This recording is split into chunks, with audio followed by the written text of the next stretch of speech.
दोस्तों, कथा कहानियाँ चैनल में आप सबका स्वागत है।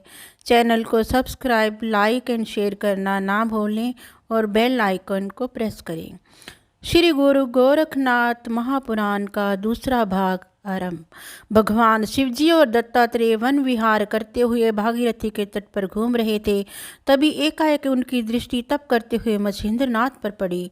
कलयुग में ऐसी कठिन तपस्या देखकर दत्तात्रेय जी को बड़ा आश्चर्य हुआ। फिर एक जगह रुककर शिवजी ने दत्तात्रेय जी को कौतूहल दिखा मछिंद्रनाथ के पास पूछताछ को भेजा। दत्तात्रेय जी मछिंद्रनाथ के पास गए और पूछा, बेटा तुम यहाँ किस उद्देश्य से तपस्या कर रहे हो? इस पर मछिंद्रनाथ ने अपने दोनों नैन खोल हाथ जोड़कर प्रणाम किया और बोले, प्रभु मुझे यहाँ तप करते 12 वर्ष बीत गए और मुझे यहाँ एकांत में कोई मनुष्य नजर नहीं आया। आज अचानक ही आप क्यों पूछ रहे हैं? पहले आप ही बतलाइए कि आप कौन हैं। मैं समझता हूँ जब आज आपके दर्शन हुए तो मेरी मनोकामना पूरी होने का वक्त आ पहुँचा है।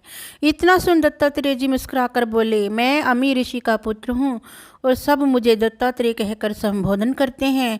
अब बेटा तुम्हारी जो इच्छा हो सुख से कहो।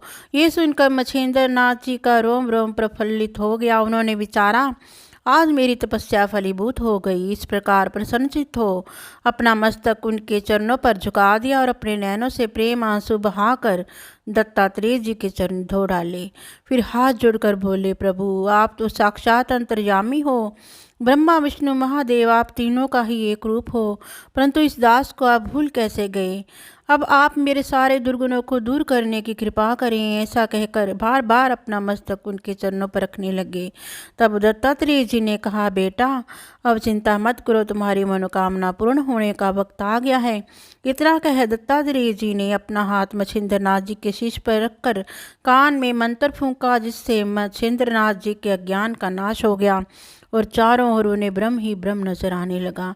तब दत्तात्रेय जी ने पूछा, ब्रह्मा विष्णु महादेव कहाँ है? तब मछिंद्रनाथ जी बोले, मुझे सिर्फ ब्रह्मा जी के अलावा कुछ भी नजर नहीं आता है।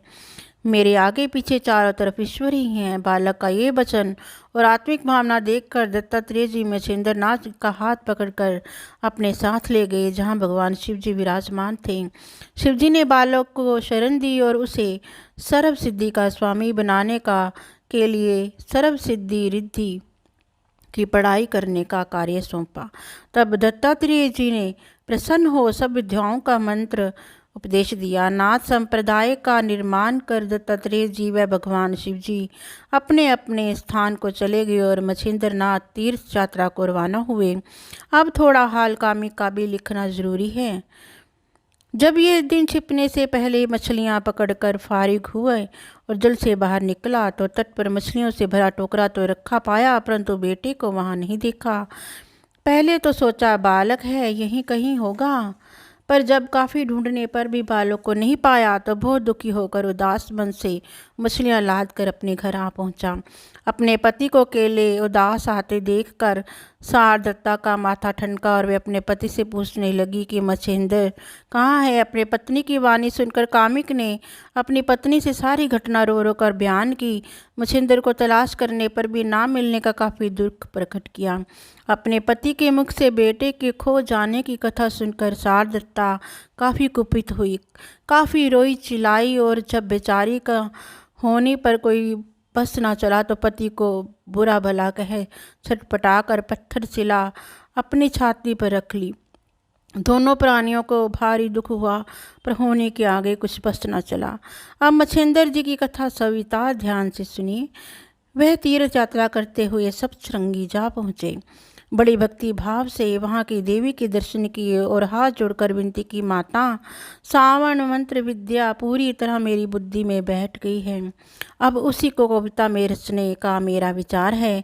इससे जनता को समझने में काफ़ी आसानी होगी, परंतु जब तक मातेश्वरी की कृपा न होगी तब तक कार्य सिद्ध होना दुर्लभ है। फिर उन्होंने वहाँ देवी का अनुष्ठान किया। 7 दिन बीतने पर देवी प्रसन्न हुई। देवी माता ने कहा, बेटा तूने किस इच्छा से मेरा अनुष्ठान किया है? मछिंद्रनाथ जी बोले, हे मातेश्वरी, सावर मंत्र विद्या को कविता में रचने का मेरा विचार है, सो आप मेरी सहायता करें, मेरी इस मंत्र विद्या को सफल करें।